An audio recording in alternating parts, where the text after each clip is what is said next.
Вот качан крандар кирип, качан вот каскачан адамдар иштеп, ушул нерселер качан башталат. Биз ар дайым эле ушинтип чогулуп дагы ар бир квадратка болжол менен $200-250 кошулат.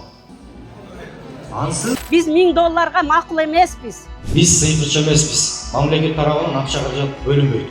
Кустуруп алып туруп ошол стройкага салсаңыз биздин бабыбызда арзандайт да. Албетте бүгүнкү күндө кылмыш козголгон. Анткени дөөлөт курулуштун айынан бүтпөй калды да. Мен сизди ошол жаңы түзүлүп аткан компанияга жумушка чакырам. $750 5 жыл мурун бул өтө чоң акча болчу. Эмне үчүн кайра эле келип кайдыгер элди жоопкерчиликти илип коюп атасыздар? Жоопкерчиликти көбүрөөк дөөлөт курулуштун жетекчилерине жүктөсө деген пикирди айтып атам. Мэрде 90% эл квартирада жашайт да. $1000 мен төлөй албайм. Бул нереально. Ошол экени президенттин өзүнө жеткирели. Акчасын ала албай атабыз. Квартирабызды сатып ичкен дөөлөт курулуштагы бар. Урматтуу көрөрмандар, эгер ишине так, жоопкерчиликтүү жана ишенимдүү курулуш компанияны издеп жатсаңыз, анда Nobel компаниясына келиңиз. Үйүңүздү ашыкча башору кылбай, өз убагында жана сапаттуу бүтүрөт. Бардык документтери таза. Жетекчиси ак ниеттүү, абийирдүү ишкер. Баасына сапаты төп келген батирлерди Nobelден алыңыздар. Амансыздарбы көрөрмандар, биз кайрадан дөөлөт курулуш компаниясынын бүтпөй аткан үйлөрү боюнча маселеси менен келип отурабыз. Буга чейин 1 айда курулуш башталат, 10 күндө курулуш башталат деп убадаланып айтылып келген, бирок үлүш ээлери үй алган жарандар үй убагында бүтпөй жатат деп бүгүн дагы курулуш министрлигине келишкен. Ушул жакта курулуш министри Нурдан Орунтаев өзү кабыл алаарын айтышууда, анда азыр кирип көрөлү.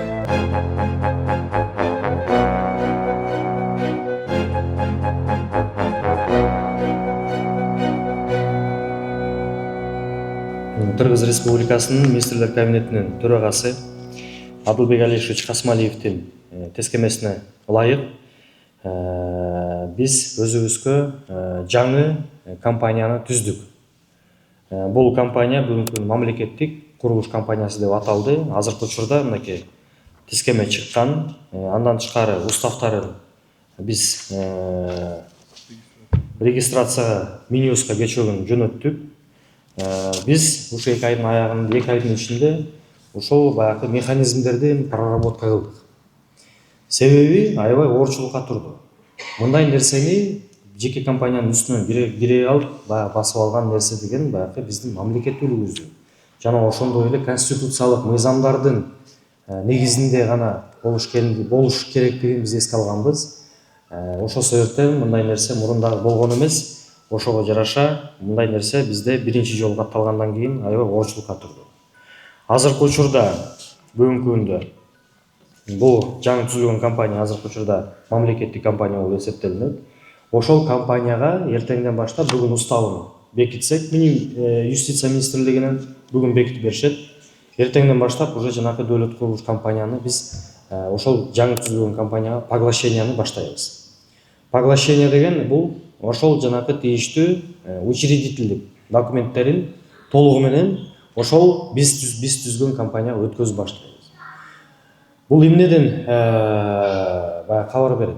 Бул биринчиден ошол эле мыйзамдуулукту сактады. Экинчиден эртең ошо үйлөр бүткөндө же кандайдыр бир моменттер болгондо юридикалык жактан туура болуштугун биз сакташыбыз керекпиз. Жана ошондой эле бул сиздер менен болуп аткан жанакы үйлөрүңүздөрдү кайрадан каттоого, ошол эле курулуш компаниялар башка компанияларды киргизгенге, активдерди тартып алып келгенге жана ошондой эле акча каражатын туура колдонууга багытталган нерсе болот. Эгер биз туура эмес киргизип койгонубузда мындай нерсени биз эртең жаза албай калат элек. Мен баягындагы интервьюда да айткам, 10 күндүн ичинде толук бүтүрөбүз деп. Мынакей 10 күн өтүп калды. Бүгүн эртең уже принципи аягына чыгат. Эртеңден же бүрсү күндөрдөн баштап уже сиздер жаңы биз түзгөн компанияга келип баштайсыздар. Жана ошол жактан жанагы сиздерге тийиштүү договорлор боюнча биз тийиштүү иштерди алып барабыз. Ошондо стройка качан башталат? Анан биздин бааларыбыз жөнүндө дагы маселе көтөрүлгөн. Ал маселе кандай болуп калды ошондо? Биз 10 жыл калганбыз, анын уже 5 жылы өттү. 1 ай деп биз убада бергенбиз. Биз убадабызды аткара албай калдык 1 ай деп. Себеби жанагындай юридикалык жактан биз ал компаниянын ичине кирген аябай оор болду. Инвесторлар жана ошондой эле акча каражаттарды биз азыр токтоп кармап турабыз. Анын баардыгы башка счеттордо турат. Эми азыр ошол акча каражаттар менен биз киришибиз керекпиз. Киргенде дагы мыйзамдуу киришибиз керекпиз. Бааларды биз кайра карап чыгабыз. Эгер мурун $750 алсаңыздар, баалар дагы өсүшү мүмкүн. Мен силерге ачык айтып атам. Баалардын өскөнү уруксат берсеңиз, ушуну айтып коет. Баалардын өскөнү, эгер мурун 1 квадратты $750 алсаңыздар, дагы ар бир квадратка болжол менен $200-250 кошулат. Ансыз биз эч жакка жуа албайбыз. Строительный компания кармап калбады ал убакытты. Эгер ошол алган убакытта төлөнсө, ошол акчага бүтмөк да ошол убакыттачы. Эми ошол малда бүтпөгөнү үчүн дольщиктер күнөөлүү эмес да, турабы? Ошол Азыр сиз 250дөн кошсоңуз уже почти $1000 жакын болуп атат. Аны көп дольщиктер төлөй албайт. Ал жагында кандай болот?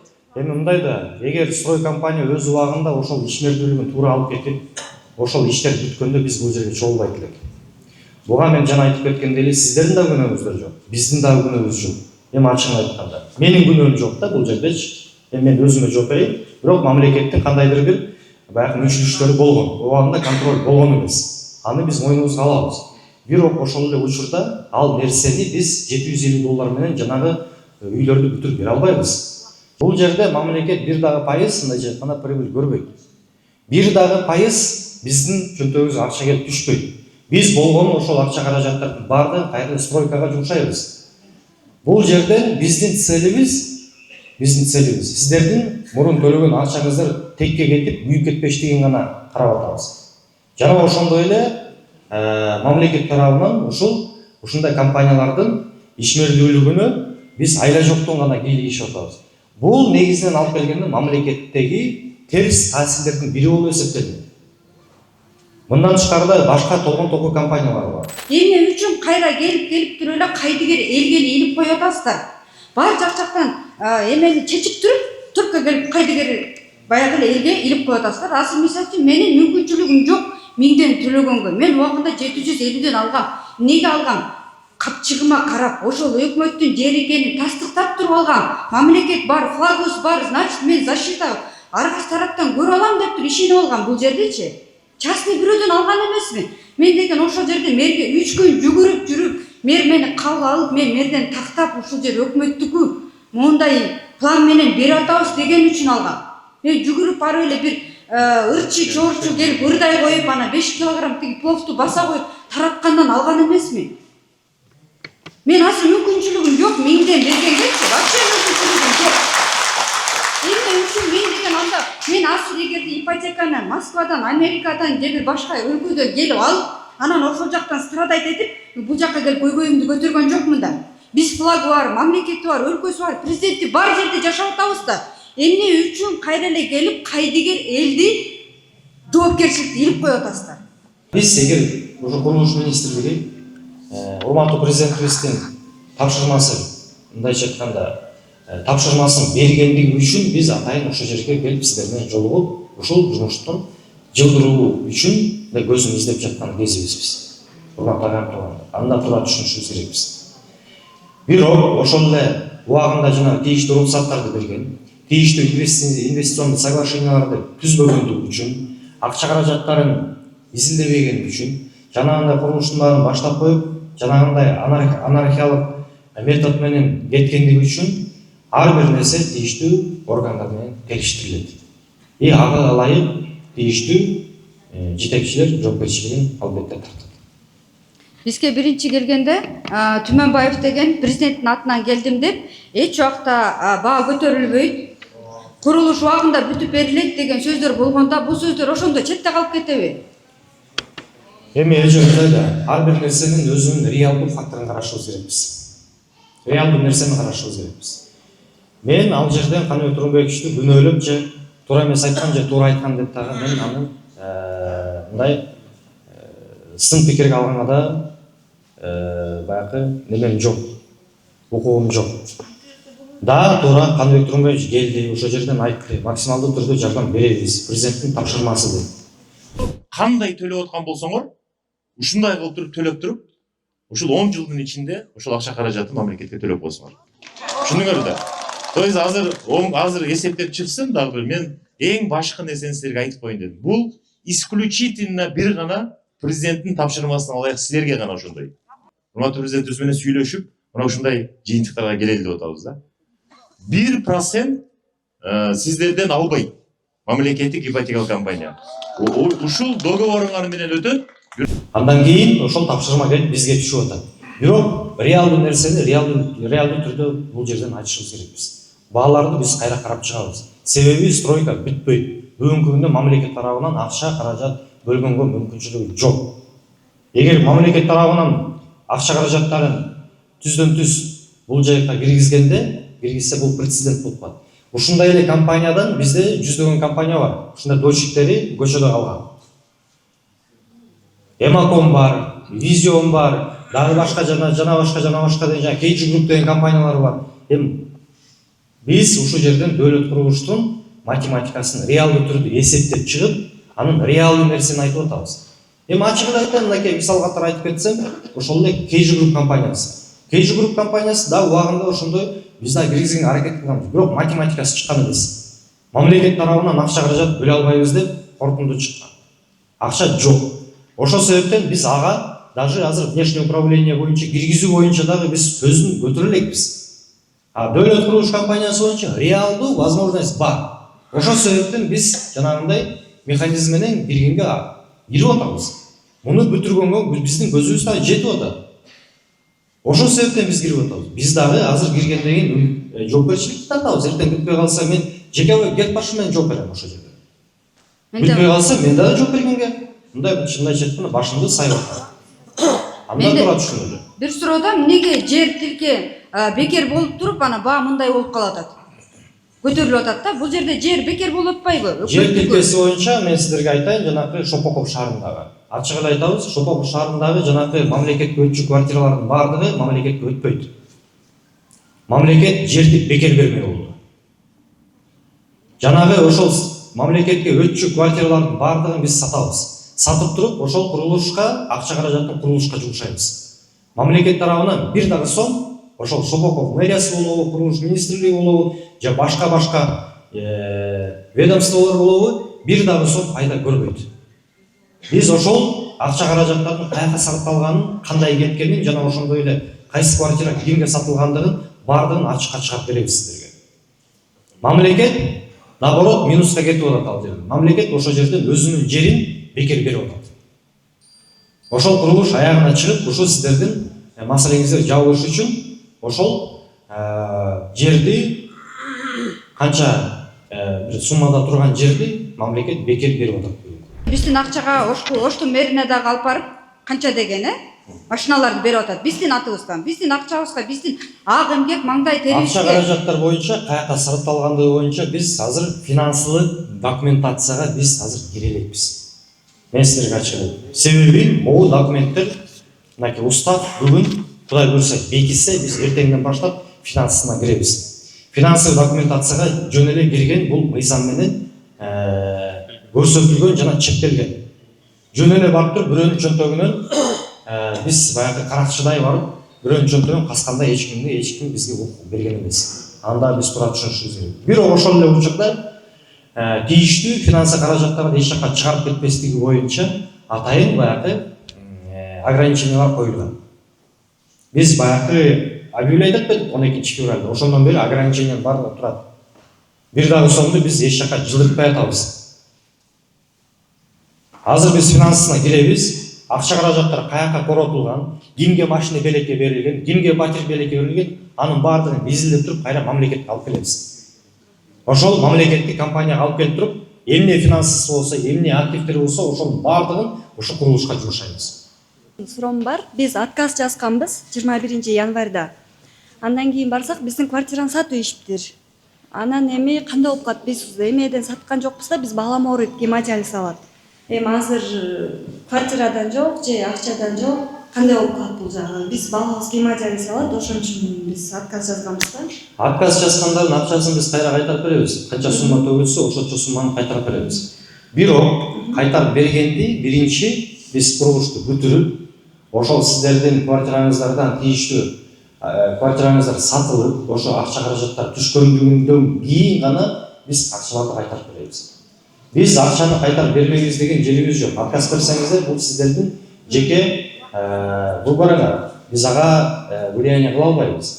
Бирок мен сиздерге ачык айтып коеюн, биз курулушту бүтүп, жанагы квартиралар сатылгандан кийин акча каражат ушул компанияга келип түшкөндөн кийин, анан ошол свободный акчадан анан акча каражаттарыңыздарды кайтарып беребиз.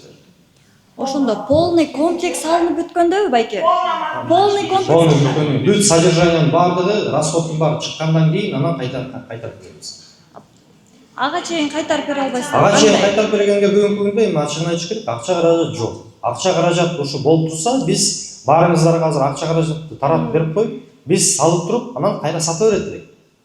Ош шаарынын мына немесинин проблемасында болуп атат деңчи. Эми өзүңүздөр деле телевизордон көрүп атпайсыздарбы?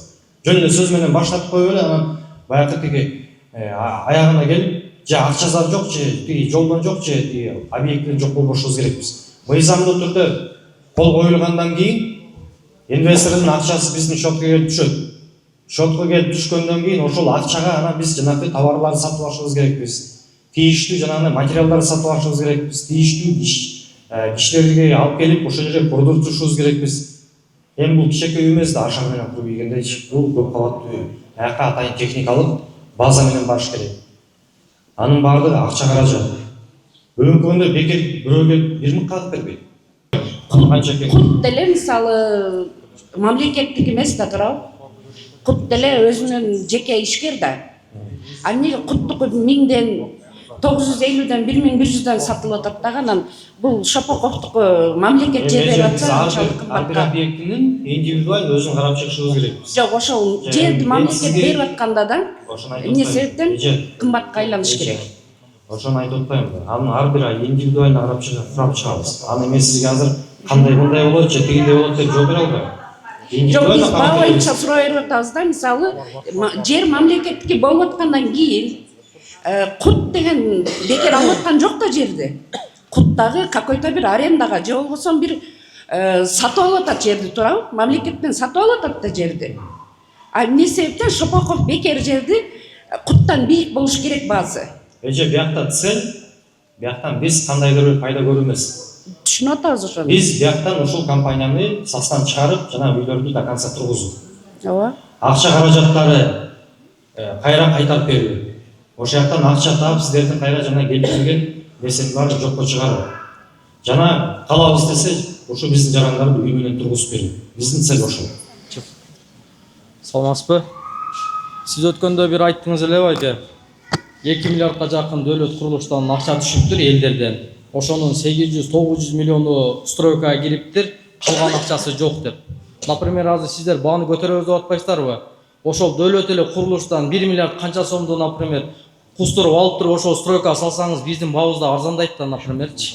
Ошол жолдору бар. Анан, например, могул азыр бир торговый центр болот деп атпайбы? Торговый центрди салганда деле андан канча миллион деген акчалар түшөт, например, арендага бергенде деле, же сатса деле. Ошону деле неме кылып, анан могул жерде 1-чи, 4-чү, 6-чы, 8-чи дом, анан 2-чи домдун 1-чи этажы бүткөн, ошолордун көп объектилери бүтүп калганда, ошолордун деле немеси суммасы азыраак түшүп, например. Кийинки салгангач, ошолордон деле дөөлөттүкүн минимальный көтөрүп берсеңиздер баасын бизге. Эми бул комплекстер боюнча мисалы айтып кетейин, ошол эле жанакы Кудай берген комплекс боюнча баанын баардыгына бирдей тең карайбыз. Жок, аны тең караганыңызды түшүнүп атам. Сизге жооп берип коеюн, ошо уруксат берсеңиз. Баардыгына бирдей тең карайбыз. Бирөөнү кымбат же бирөөнү арзан кылып, бияктан бирөөнү кемсинтип же бирөөнү кандайдыр поблажка берген андай болбойт. Баардыгына бирдей тең каралат. Андан тышкары, жана 1 миллиард 200 миллион сом боюнча. Албетте бүгүнкү күндө кылмыш иш козголгон. Акча каражаттар каяка кетип аткандыгы жөнүндө биз азыр тергөө атабыз. Эми тергөөнүн сырын биз бияка ачыктаганга уруксатыбыз жок. Аны тергөө органдары гана берет. Ошол себептен, эгер акча каражаттар жана айтып кеткендей эле, кандайдыр бир активдер сатып алынып, же үйлөр сатып алынып, же кандайдыр бир бирөөгө машина белек берилсе, анын баардыгын биз кайра кайтарабыз деп атабыз. Ошол эле акча каражат менен кайра ошол эле акча каражаттарды сиздердин курулушка жумшайбыз. Но с учетом этого, с учетом ошол эле учет менен алып келгенде бүгүнкү күндө баанын баардыгы кымбаттап кеткен. Ошол эле металл 5 жыл мурун 25 сом турса бүгүнкү күндө 57 сом турат. Эки эсе кымбаттады. Кээ бир материалдарга 3 эсе кымбаттады. Проводниктерге, пример, 3 эсе 4 эсе кымбаттап кеткен учурлар бар. Эми анын баарын эске алышыбыз керекпиз. Анан ошол 4 жыл бою ушуну ушунчадан төлөп келдик. Дөлөт курулуштун акыбалы кандай болсо азыркы күндө ошого чейин 750ден жетти. Бирок сиздер азыртан баштап алып баштасыздар. Эгерде көтөрсөңүздөр ушу өзүңүз курулуш баштаган күндөн баштап көтөрүңүздөр, сураңызчы. Элдин көбү төлөп бере албайт бул нерсени. Анан Нурдин мырза дагы бир нерсени ушул жерден ушунча эл сыздап эле калбастан ушу дөлөт курулуштун ушу башчыларына да кандай жоопкерчилик бар? Булар жөн эле кесилип кала береби? Сиздер айтып атасыздар ушу финансированиясын бүгүн баштайбыздар. Бирок ага чейин сиздер уже бааны чыгарып коюп атасыздар. Может анын канчалык акчасы бар экенин бардыгын билип, финансы жагын билип туруп, андан кийин анан ушул нерсени айтсаңыздар, баасын айтсаңыздар. Сиз көрө элек деле миңден деп баасын чечип коюп атасыздар да. Бул ачык чындык. Мен сиздерди алдайын деген да оюмда жок, алдап да кажети жок. Ар бир квадратка кошулат, общий кошулат. Экинчиден, эгер ошол дагы бир жолу айтсам, эгер ошол компаниянын убагында акча каражаттары туура колдонуп, биз бул жерде чогулбайт элек. Биз айла жоктон гана кирип атабыз. Эми туура түшүнөлүңдөр, урмат агайлыгында. Эми ачык чындыкты ачуу эле айтабыз. Саламатсызбы, Эламан Карымшаков, эркин журналист. Нурдан мырза, азыр маселе талаш ушундай болуп атат. Мен сырттан караган адам катары пикиримди айтайын. Эмне үчүн булар азыр бардык коммерциялык курулуш компаниялары азыр $1000 сатат. Ошол локацияда Кудайберген, Шопоковдагыларды. Анан мамлекет мындан эч кандай пайда таппайт деп атасыздар. Пайда таппаса, жөн эле бүтүрүп берүү ишин жүргүзөт деп атасыздар. Анда дөлөт курулуштун активдерин алабыз деп атасыздар. Ушул эл төлөй турган айырманы дөлөт курулуштан алып туруп, жана үстүнө $250 кошулуп атпайбы? Ошо $250 дөлөт курулуштун активдерин алып, башка кылып, ошону менен жатса болобу? Жок дегенде 250 болбосо да ошо кошула турган сумманы ошол дөлөт курулуштун эсебинен азайтса болобу? Анткени дөлөт курулуштун айынан бүтпөй калды да. Мен сизди жакшы тааныйм. Ошо дөлөт курулуштун көйгөйүн албетте көтөрүп жүрөбүз. Бул биринчиден сизге чоң ыраазычылык. Экинчиден мен сизди ошол жаңы түзүлүп аткан компанияга жумушка чакырайм. Келиңиз. Биз сизге как положено айлыгын төлөп берели. Сиз ошол жерде как наблюдательный совет катары ошол жерден карап отуруңуз.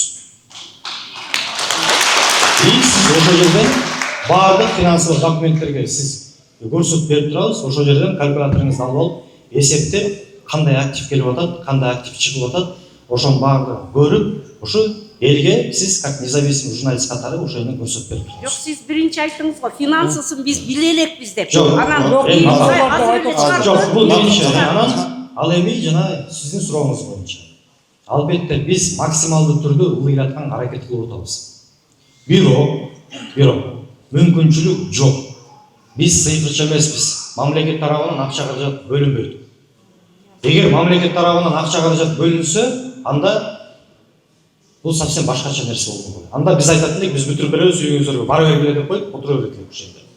Бул биринчи. Экинчиден, эгер биз мамлекет катары милдетин албаганда, биз айтмакпыз. Бул дөлөт курулуш частный компания, жеке компания өзү жеке мындай маселелерди өзү чечсин. Тийиштүү укук органдары камап койсун, ошол жерден компания банкрот болуп, биз да жеке компаниянын ичинде ишмердүүлүгүнө кийлигишпейбиз, четте тура беребиз деп туруп, антип чыгып кетсек да. Андай кылган жокпуз. Биз ошол компанияга айла жогубуздан кирип атабыз.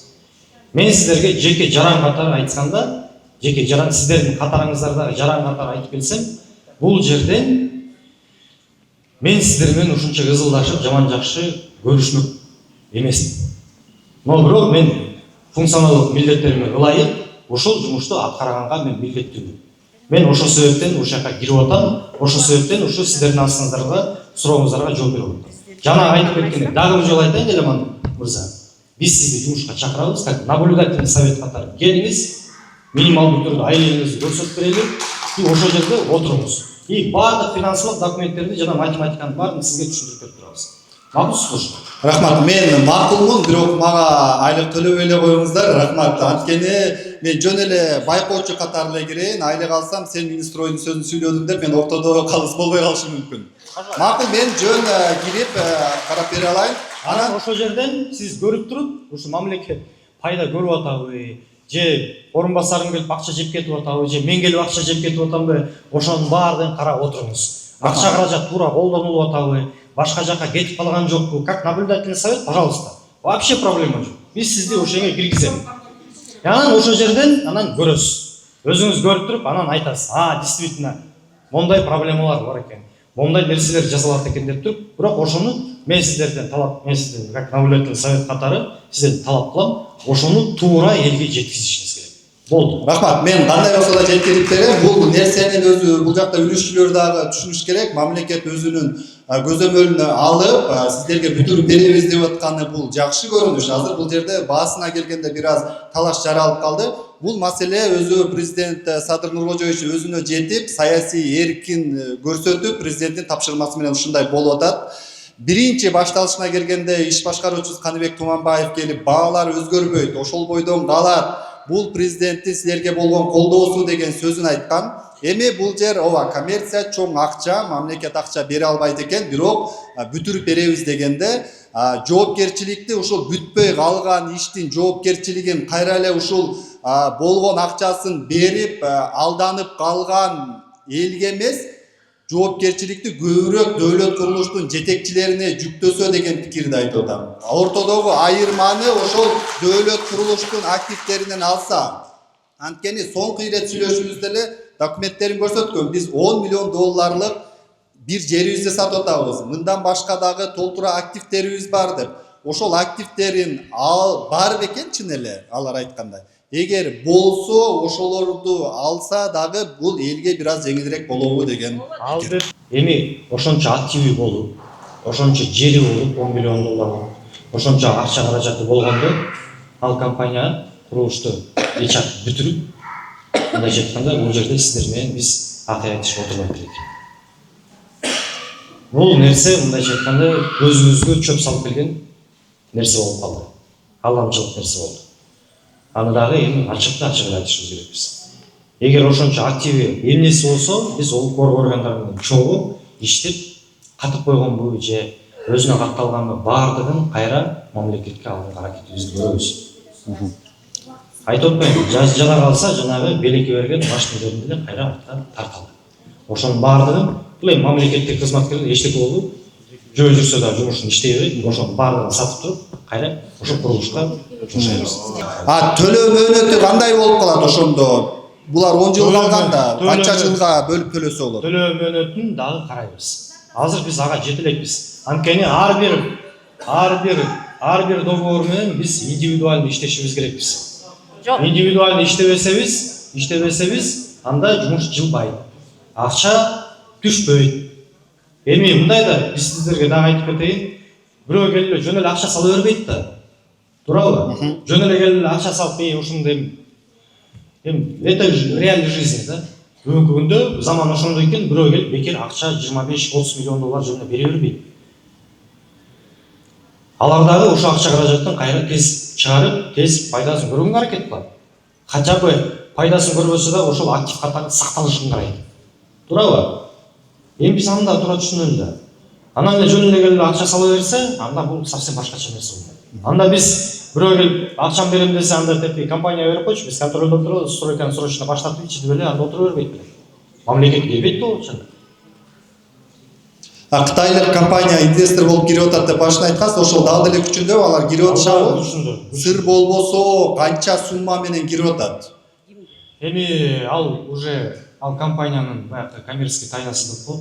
Эми анда туура түшүнүшүбүз керекпиз. Анткени биз алар менен баягы алдын ала сүйлөшүүлөр жүргүзгөнбүз. Акча каражаттары жөнүндө биз сыртка чыгарбашыбыз керек. Все так печально и грустно. Биз түшүндүк. Качан жөнөкөй суроо бар, менде жөнөкөй жооп берсеңиз, пожалуйста. Качан стройка башталат? Вот качан крандар кирип, качан вот каскачан адамдар иштеп, ушул нерселер качан башталат? Биз ар дайым эле ушинтип чогулуп, ушинтип жүрө беребизби? Юридикалык документтер бүгүн эртең аягына чыгып атат. Биз түзгөн компанияда. Азыр тиги компаниянын жанагы тийиштүү договорлор менен тийиштүү передачаларын срочный порядкта азыр бүтүрүп атышат балдар. Андан тышкары жанагы инвестиционный соглашение деп атабыз. Кытай эл республикасынан келген инвесторлор менен биз сүйлөшүүлөр жүргүзүп бүткөнбүз. Алар да бизди күтүп атат. Кол коебуз, сразу башталат. Эми мындай да аз барып эле бир жумуштар кыймылдата берсек деле болот. Калп элечи. Эми реалдуу түрдө жумушту баштайлы. Бул жерде 90% эл квартирада жашайт да. Туура түшүнүңүз, сиз да элсиз, бизге окшогон элечи. Рахмат силер ушунча бизге көз салып ушундай аракетиңизге да рахмат. Бирок могу жакта 90% квартирада жашашат. Анан үстүнө кошулса, жыл кыскарса еще плюсчу, анда карапайым элге өтө эле кыйын болуп калат да. Хотя бы жылын узартып бериңиздер. Урматтуу өкүл башчылар. Жо, мен сиздерди туура түшүнүп атам, бирок эл да кыйналткан үчүн ушу 10 жылга бөлүп төлөй эле эптеп үйлүү бололу деп алышканда, 90% квартирада турат. Мен доказать этип берем керек болсочу. Же туура эмеспи эл журт? Анан казыр квартплаттар өтө кымбат. Бала чакалуулар, баарыбыз эле балабыз бар. Жылын узартыңыздар, кошуп бериңиздер. Кыйналып калат. Квартплатты төлөйгө бала чака бага же бир үй деп эптеп алсак, аныбыз да мынтип атсак болбой калат го, урматтуулар. Бул мамлекеттик акча болсо, анда жылын узартканга мүмкүнчүлүк бар болмок. Мамлекет күтүп отура бермек. Бирок частный акча, частный адамдардын акчасы убакытты күтпөйт. Анда биз бул курулушту бүтмөк туруп баштай албайбыз да. Ачык эле айтып атам. Ушул Элеман мырзанын дагы баягы ушул сиздердин маселеңиздерди сиздер көйгөйүңүздөрдү да чагылдырып жүрөт. Мен ошол себептен айттым, баягы биздин ортобуздагы киши катары Элеман мырзаны мен чакырып атам, как наблюдательный совет, кел, пожалуйста, баардыгы ачык. Ошол жерден өзүнүн тийиштүү информацияны дагы берип тур депчи.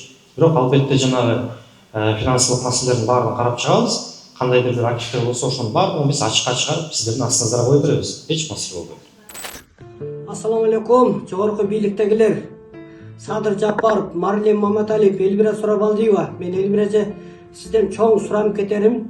Биз бир үй бүлөдө 3 майыппыз. Кызым көз боюнча 1-чи группада, келинчегим бут боюнча 1-чи группада. Мына кичинекей балабыз бар. Биз дөөлөт курулуштан үй алгандыгыбыз анык. 2022 алганбыз. Ана бүтөт, мына бүтөт, ана бүтөт деп ушул жака келди. Мына бүтпөй мамлекетке өтүп кетти. Мамлекет $1000 tutат. $1000 мен төлөй албайм. Мен и так эл бар, журт бар, ушулар багып, кичине акча экономдоп төлөчү элем. Бирок айына калтырбай төлөчүмүн. Эми мына $1000 болуп кетти. Мен төлөй албайм азыр. Буда кыйналам. Кызым дагы жакында операция болуп чыкты эле. Азыр балдарым жанында да болушум керек болуп атат. Мына кызымды мектепке жеткирем, баламды садикка апарып келем, таягымды кармап алып. Ушу сиздер ушуга көңүл буруп койсоңуздар, жогорку бийликтегилер суранычы. Ушул убакка чейинки 100дөн ашык адам бар. Ал жерде иштеген айлыгын ала элекпиз да, мисалга мен. Мага окшогон да 100дөн ашык адам бар. Январь айыныкын, декабрь айынын айлыгын ала элекпиз. Ошондо жаңы келген инвестор төлөйбү же дөөлөт курулушу өзү төлөйбү? Ошону сурайын элем. Эми айлыктар боюнча биринчи биз документ иштерин бүтүрүп алалы, андан кийин айлык маселесине да келебиз. Жок, мага ачык айтып койсоң. Мен сизге дагы бир жолу айтып атам. Ошондо обязательно карап беребиз. Обязательно карайбыз. Дөөлөт курулуш төлөйбү же жаңы обязательно карайбыз өзү. Бар. Мен сиздердин сурооңуздарга ар дайым жооп берүүгө дайынмын. Эч кандай жооптон качпаймын. Жоопкерчиликтен да качпаймын. Урматтуу президентибиз бизге атайын тапшырманы койгон. Биз ошол тапшырманын негизинде ушул жерде чогулуп, ушул маселени талкуулап, жана ошондой эле тийиштүү иш кагаздарды, иштерди бүтүрүп жаткан жерибиз. Баардык нерсе, баарыбыз эле мусулман адам болгондон кийин баардык нерсе Кудайдан келет. Жакшы тилек жарым рызкы дейт. Келиңиздер эми чогуу чара мындай тилегибизди жакшыга буралы. Мен сиздерди ошого чакырып кетет элем.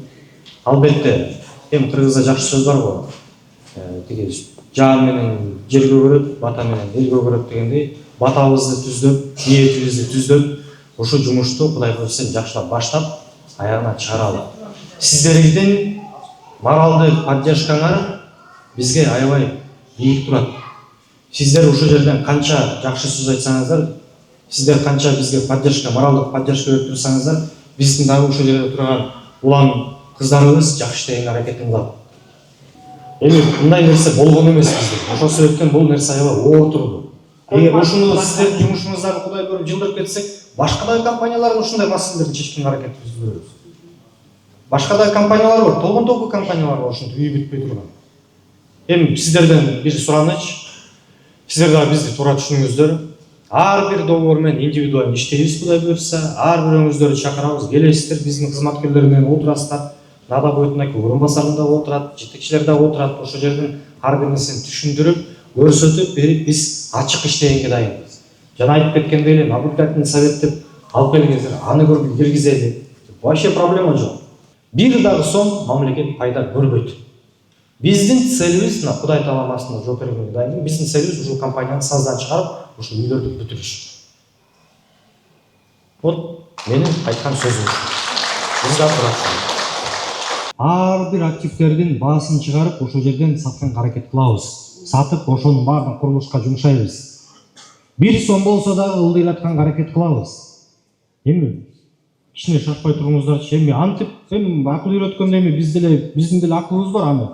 Эгер ошончо миллиарддык активдер болсо, ошонун баарын сатып ийип анда биз да тынч отурбайт белек.